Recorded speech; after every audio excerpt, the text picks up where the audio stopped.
the type of artist I'd say I am is one who loves to tell stories. Consider myself a storyteller. I like to merge different ideas musically to evoke a certain emotion. I use that to soften sometimes the provocative things that I talk about in my music. So when you hear it sound sweet and nice, but if you like look in the lyrics, you probably see some things where you don't really want to play in front of you, pitting them too tough. But I use that to kind of talk about just the male perspective, but humanize it a little bit. So we kind of get a lot of knock for how we think and how we behave when there is reason behind it.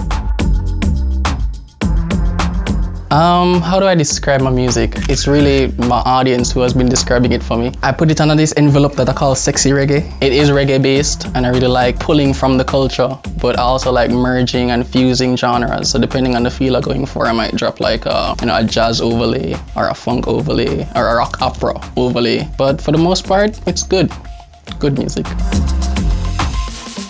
The creative process for me starts with I may be watching a movie or I'm at a show, a Joby or a Rush Rebel might sing something, find a nice melody, and it starts a thought. Some melodies, I start mumbling bay gibberish and I take out my phone and record it, because like if I don't record it then and there, it's just gonna be gone by the time I go home. From there, a concept might come up. Like I might remember a song that I have, Love at First Wine, was literally being infatuated after dancing with a girl at a party. I might explore that story and I just record a demo, link up JLL, we decide what we want it to be, and we just collaborate. There's a lot of feedback involved, so like at every step of the way I might send some unsuspecting person in my WhatsApp a recording and say, yo, pre this, and they'll tell me like, yo, this good, this bad, and I'll explore more of the good, refine some of the bad, and that's kind of how I release music right now. Yeah. So me have a girl from Panama, check me every flight when she need me for girl love on. But every night from a diving on a frock, she bring a nanny bag we kick like tin a rubber. Nanny Bag was like a dark horse track. I remember writing Nanny Bag, and it was literally after I came from a trip in Dominican Republic and I met a girl there, and when I came back home trying to figure out how many words I could rhyme with Panama at the time.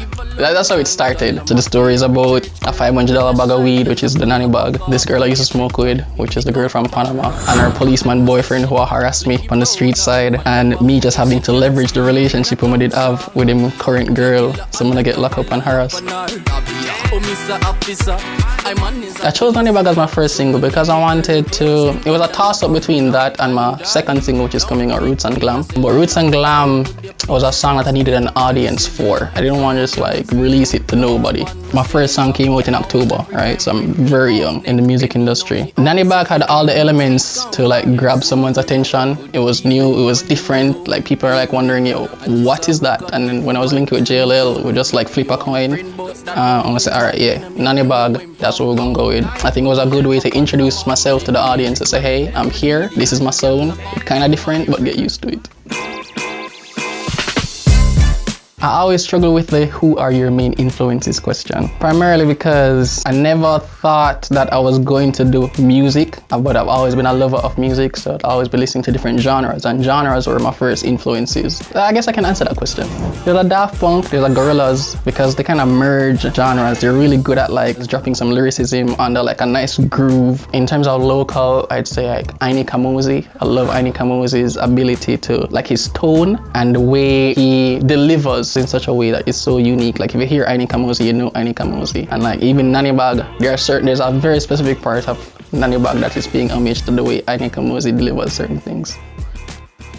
For the next year, I'm planning to release Nanny Bag's music video. That's coming out very soon. Actually recording that next week. I don't know if the audience know when this is being recorded, but a week after this. Very happy to be putting that song out and just working on building an audience, getting people to know who I am and just resonate with my music and get an understanding of who I'm about. I have an EP coming up, but that's like later.